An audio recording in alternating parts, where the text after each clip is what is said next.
From little things, big things grow. From little things, big things grow. Hi, I'm Navid, speaking to you from Australia. That song is by Paul Kelly, one of Australia's best songwriters, and he's singing about science. From Little Things, Big Things Grow introduces us to my topic. From little eddies, big currents form. This project is a collaboration with several people at MIT. I'll present our approach for developing a parameterization for the Mesoscale eddy fluxes.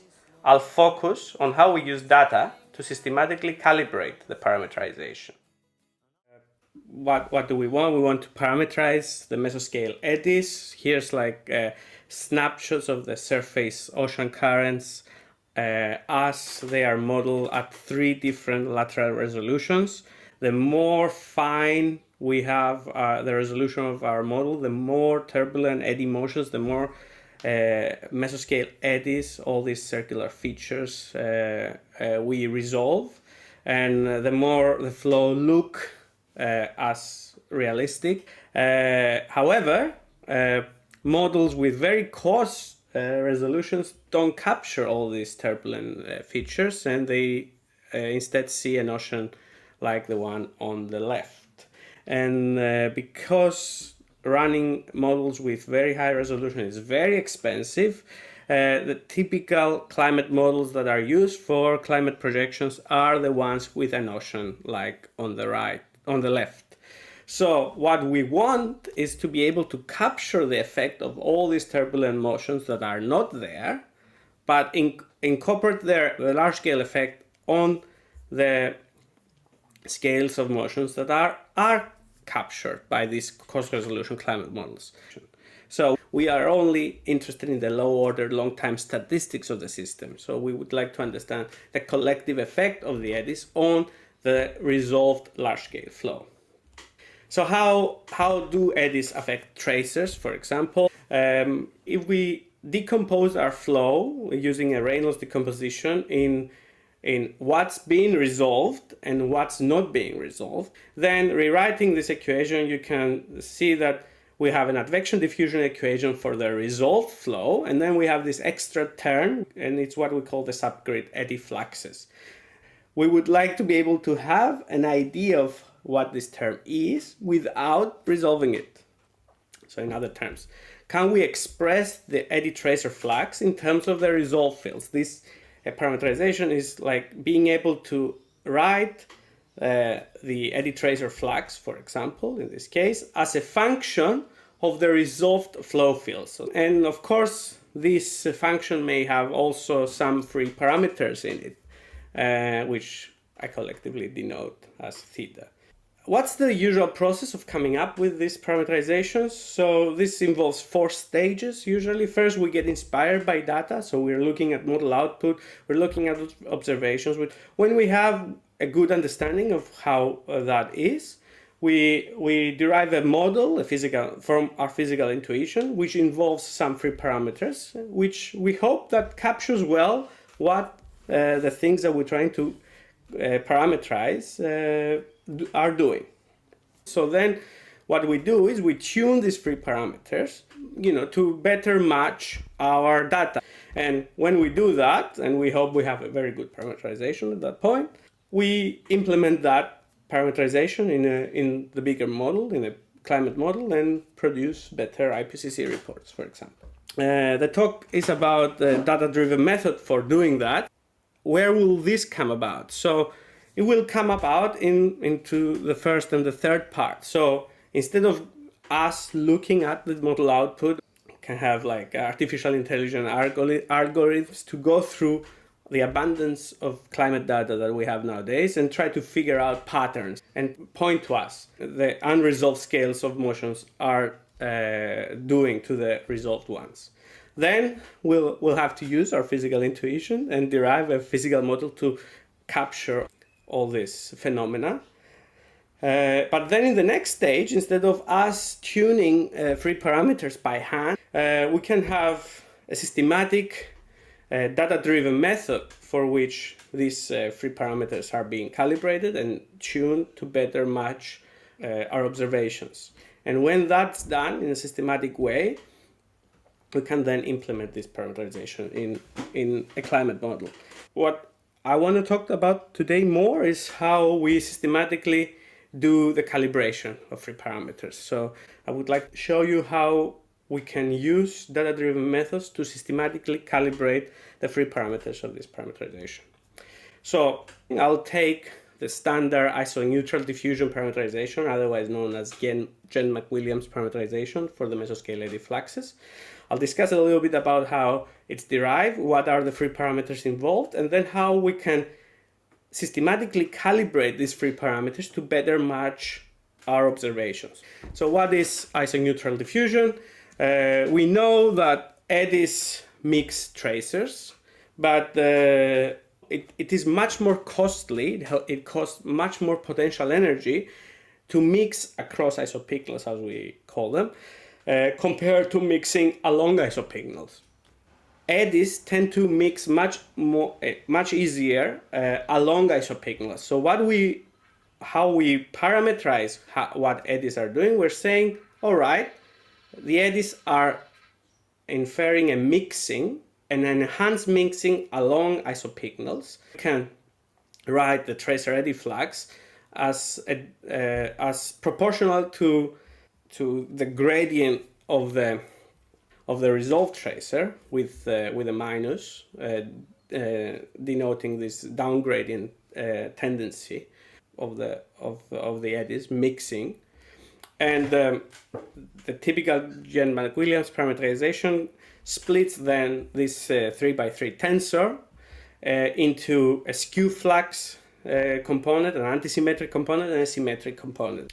With this simple model, we have two free parameters. We have a diffusivity that is associated with the skew flux eddy diffusivity tensor, and a diffusivity which is associated with the symmetric component of the eddy diffusivity tensor.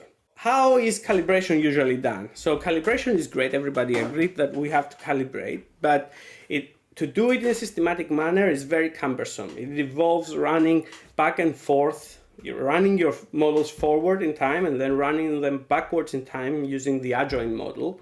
And usually you don't even have an adjoint model for your climate model or your ocean model, or if you do have, it's a really tricky business to run it. But luckily enough, there's like a way to do the calibration in a systematic way without any use of any adjoint models. And that's what we'll be doing. We will be using derivative-free Bayesian optimization methods that use ensemble Kalman filters and only require forward runs of our models. So what is this derivative-free methods I'm talking about? Where they're called ensemble Kalman inverse processes.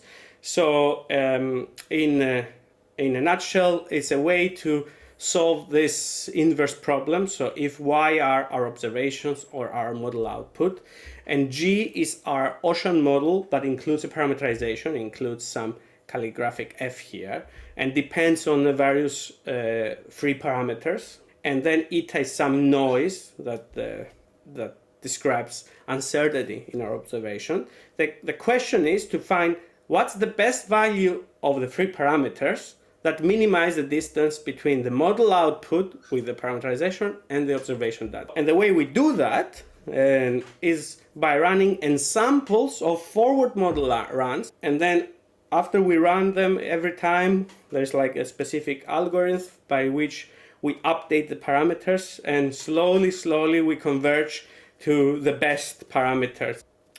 So an integral part of this process is writing software.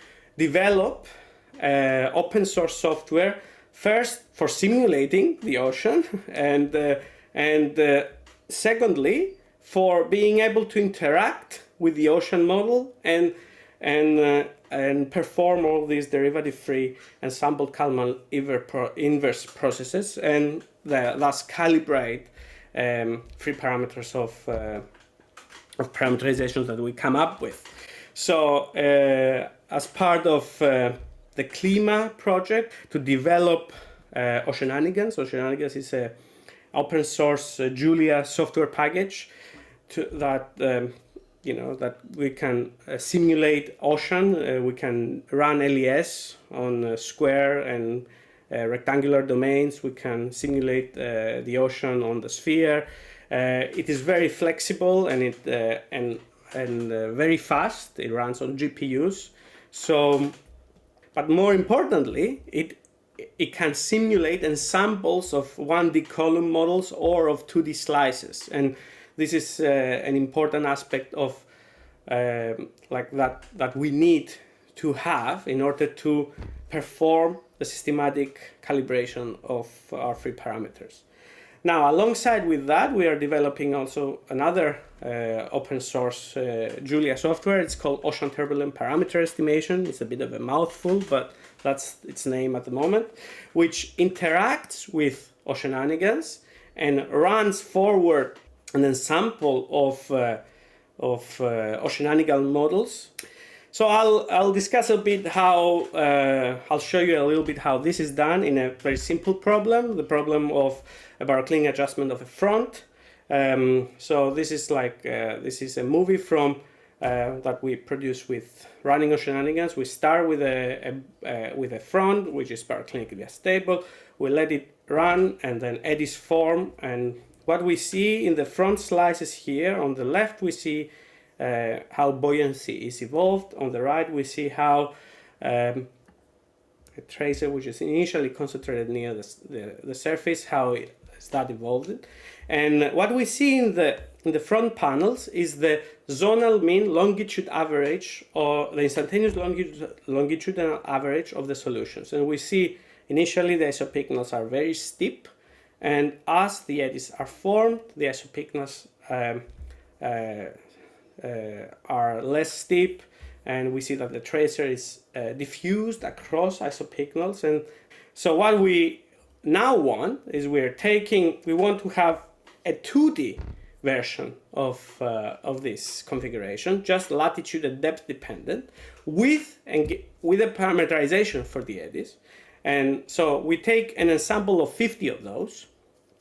So there's no eddies at all in this model because we've excluded all the longitude dimension, but we have added a Genn-McWilliams parameterization.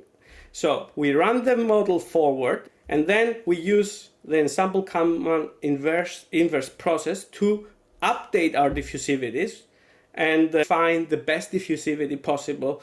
And we can see that with 10 or 15 iterations, the diffusivity value collapses into some particular values. So although we started with 50 two-dimensional models with diffusivity values all around this range, after 10 iterations, after running for 10 days forward and each time updating the diffusivity values, we can see that we have converged in this case to a GM diffusivity of 1800 and a ready diffusivity of 1500, something like that.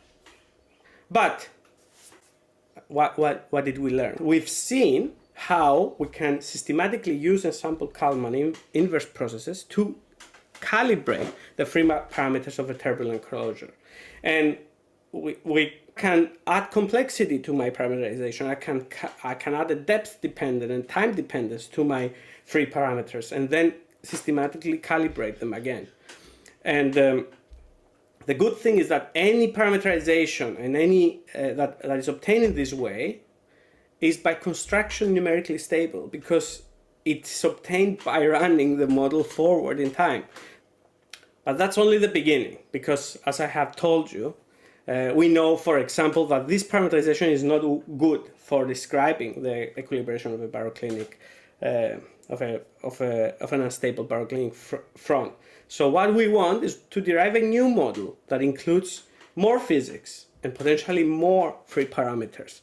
And then we can use the systematic way to calibrate this the new parameters, the additional new parameters that potentially will come from our model.